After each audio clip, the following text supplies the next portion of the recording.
Hello my dear friends and students. আজি মই এই ভিডিওটোত ক্লাস 10 মেথছৰ চ্যাপ্টাৰ 8 ৰ এক্সাৰসাইজ 8.1 ৰ কোৱেশ্চন নম্বৰ 7 টো কৰাম আৰু ইয়াৰ আগৰ ভিডিওবোৰত ইয়াৰ আগৰ কোৱেশ্চন যিকিটা আছে এই এক্সাৰসাইজৰ কৰাই দি দিছো যিখিনি লিংক তোমালোকে ভিডিওটোৰ ডেসক্ৰিপচনত পাই যাবা আৰু প্লেলিষ্টত গৈও চাব পাৰা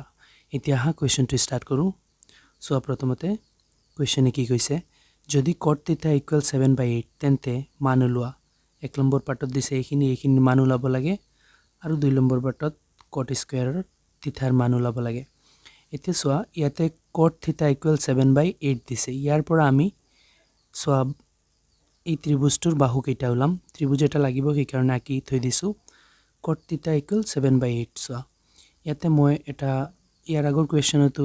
এটা ৰিলেশন বুজাইছিলো sin cos tan এইবোৰৰ তেনলে এই ৰিলেশনটো আকৌ লিখু সোৱা ৰিলেশনটো হৈছে লক ভক আৰু সোৱা লব এই তিনিটা হৈছে কি সোৱা লক মানে হৈছে sin ভক মানে হৈছে cos আৰু লব মানে হৈছে tan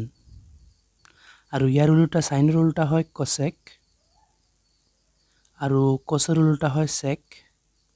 আৰু tan ৰ উল্টা হয় cot সোৱা উল্টা মানে কেনেকুৱা উল্টাৰ ক্ষেত্ৰত ক ওপৰত হ'ব ল তলত আৰু সেকৰ ক্ষেত্ৰত ক ওপৰত ভ তলত কটৰ ক্ষেত্ৰত ভ ওপৰত ল তলত যেনেকৈ মই কটৰ ক্ষেত্ৰত দেখুৱাই আছো কাৰণ ইয়াতে আমাৰ কট ইউজ হ'ব সোৱা কট হ'ব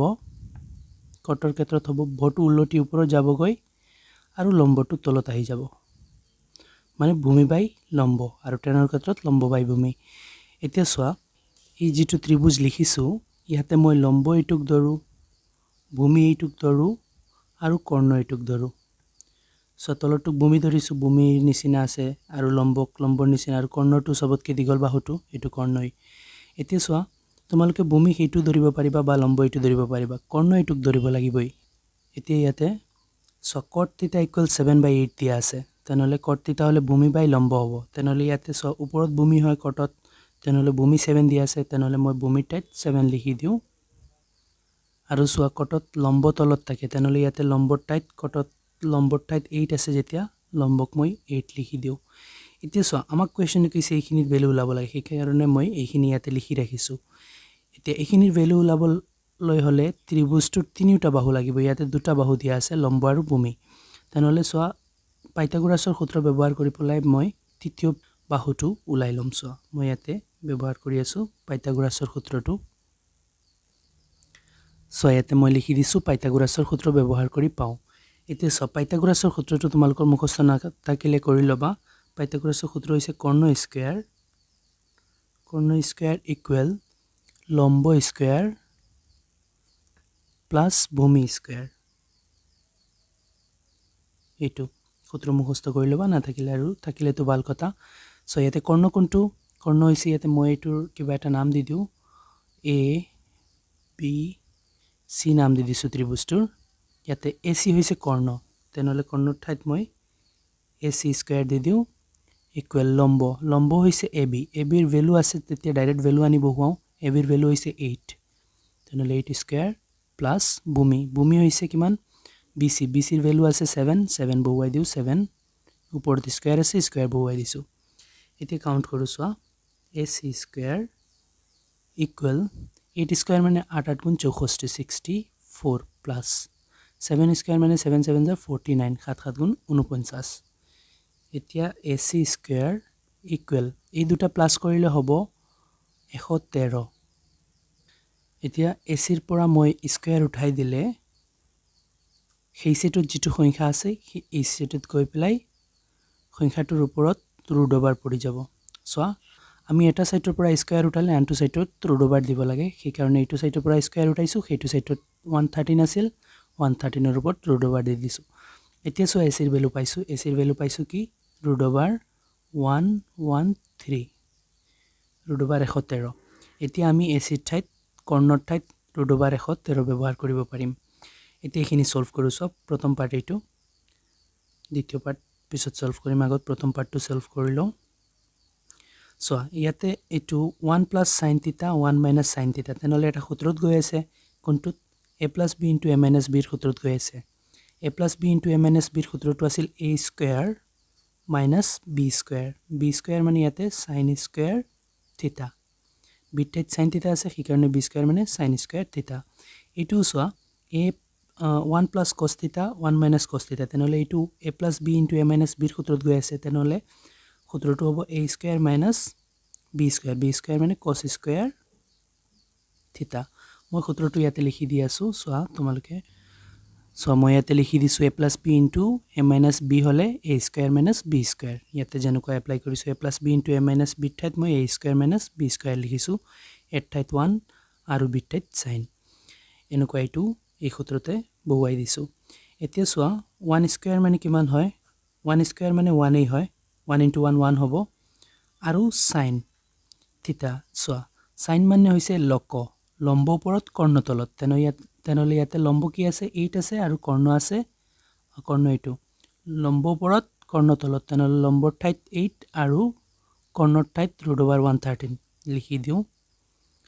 লম্ব কিমান ইয়াতে 8 ডিভাইডেড বাই কৰ্ণ হৈছে তলত কৰ্ণ থাকে কৰ্ণ হৈছে ইয়াতে √113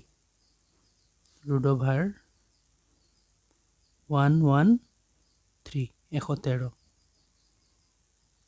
সো ওপৰত 8 তলত √113 এতিয়া সো সাইনৰ ওপৰত স্কয়াৰ আছে তেনেহ'লে স্কয়াৰো দি দিও হৈ গল এতিয়া তলত চোৱা 1 স্কয়াৰ মানে 1 পিছত মাইনাস আছে মাইনাস cos স্কয়াৰ থিটা সো cosৰ ৰিলেশনটো হৈছে ভূমি বাই কৰ্ণ তেনেহ'লে সো ইয়াতে ভূমি 7 কৰ্ণ √113 তেনেহ'লে ভূমি ওপৰত 7 ওপৰত হ'ব আৰু কৰ্ণ তলত cosত কৰ্ণ তলত থাকে তেতিয়া কৰ্ণ হৈছে √113 আৰু সো cos স্কয়াৰ আছে গতিকে তাৰ ভ্যালুটোৰ ওপৰতো স্কয়াৰ হৈ যাব এতিয়া সো এইখিনি কাকো সলভ কৰো 1 মাইনাসৰ মাইনাস সো 8 ডিভাইডেড বাই √13 হোল স্কয়াৰ আছে মানে 8 স্কয়াৰ আছে √13 স্কয়াৰ আছে তেনেহ'লে 8 স্কয়াৰ মানে 8 8 গুণ 64 আৰু সো √13 স্কয়াৰ মানে স্কয়াৰ ৰুট কেনসেল হৈ 1132 ওলাই আহিব সো এই স্কয়াৰ ৰুট কেনসেল হৈছে আৰু 113 স্কয়াৰৰ পৰা বাহিৰত ওলাই আহি গৈছে এতিয়া তলৰ খিনি সো 1 ৰ 1 বহুৱাইছো মাইনাসৰ মাইনাস বহুৱাইছো আৰু সো ইয়াতে 7 ডিভাইডেড বাই √13 হোল স্কয়াৰ তেনেহ'লে 7 স্কয়াৰ আছে √13 স্কয়াৰ আছে 7 স্কয়াৰ মানে 49 আৰু সো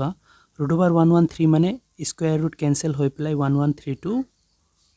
ওলাই আহিব সো 7 স্কয়াৰ মানে 49 হৈছে √113 মানে স্কয়াৰ ৰুট কেনসেল হৈ পেলাই 113 বাহিৰত ওলাই গৈছে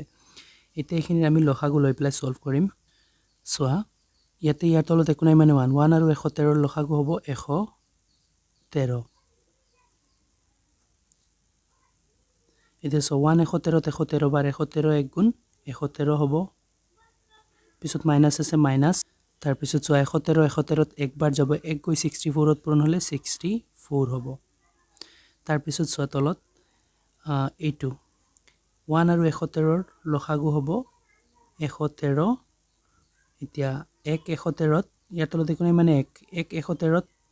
113 বাৰ যাব 113 গৈ 1 ত পূৰণ হলে 113 হ'ব তাৰ পিছত মাইনাস আছে মাইনাস 113 113 ত একবাৰ যাব 1 গৈ 49 ত পূৰণ হলে 49 হৈ যাব এতিয়া সলভ কৰো সো ওপৰত 113 ৰ পৰা 64 গলে 49 হয় আৰু তলত 113 আছে 113 লিখি দিও সো মই ইয়াতে ক্যালকুলেট কৰিছো 113 ৰ পৰা 64 গলে 49 হৈছে মই এটো ক্যালকুলেট কৰি লিখিছো আৰু 113 তলত আছে লিখি দিছো এতিয়া এইটো সো 113 ৰ পৰা 49 গলে কিমান হ'ব 64 হ'ব আৰু তলত আছে 113 113 লিখি দিছো সো এইটো 64 টো মই কেনেকুৱা গম পাইছো সো 113 ৰ পৰা 64 গলে 49 হয় তেনেহলে 113 ৰ পৰা 49 গলে 64 এ হ'ব কি কাৰণ লিখিছো বা তোমালোকে এনেকুৱা মাইনাস কৰি চাব পাৰা এতিয়া সো তলত 113 আছে এটোৰ তলত 113 আছে কাটি দিলো এনেকুৱা কাটিব পৰা যায় কিয় যায় সো ওপৰৰ তলৰটো তলত নামি যাব আৰু তলৰটো উলটি ওপৰত যাব গৈ তেনেহলে ওপৰ তলে 113 113 হলে কাটাকটি যাবতো সেই কাৰণে এনেকুৱা অৱস্থাটো যায় এতিয়া সো ওপৰত থাকিল 49 আৰু তলত থাকিল কিমান 64